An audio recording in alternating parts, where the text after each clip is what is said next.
चला आज नी दखा आपली गावरान घरगुती स्वाद क्लाउड किचन मा फिश फ्राय ने ऑर्डर शे।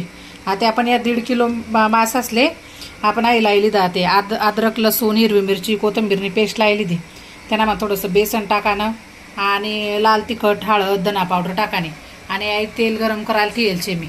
आता हे तेल गरम वतवणं लगेच आपला या फिश लगे आऊ अशा रवा लेवाना डिश मा या रवा मा मीठ टाकानं थोडीशी हळद टाकाने थोडी लाल मिरची पावडर टाकाने आणि तो रवा मिक्स कर लेवाना। आता या रवा मा दखा अशा डीप करीसन अशा आई करीसन रवा मा थापीसन या मा अशा तेल मा सोडाना तेल एकदम फ्रेश लेवाना अशा जुनं तळण तुळण तेल लेवाने फ्रेश तेल लिधं का मग मासा भी एकदम मस्त कुरकुरीत होतस आणि वास बी येस नाही आणि त्रास बी वस नाही। तुम्ही एकदा अशा मासा नक्की ट्राय करी दखा आणि तुमले भी अशा मासा खाना होतीन ते आमना व्हिडिओ ना खाल आमना नंबर दिएल रास आमले संपर्क करा आणि मस्त घरगुती मेजवानीना आनंद लिया।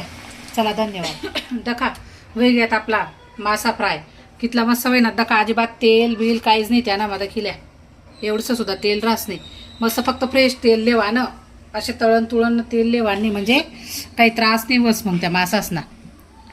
आणि आमना व्हिडिओले लाईक करा सबस्क्राईब करा चॅनलले व्हिडिओ शेअर करा धन्यवाद।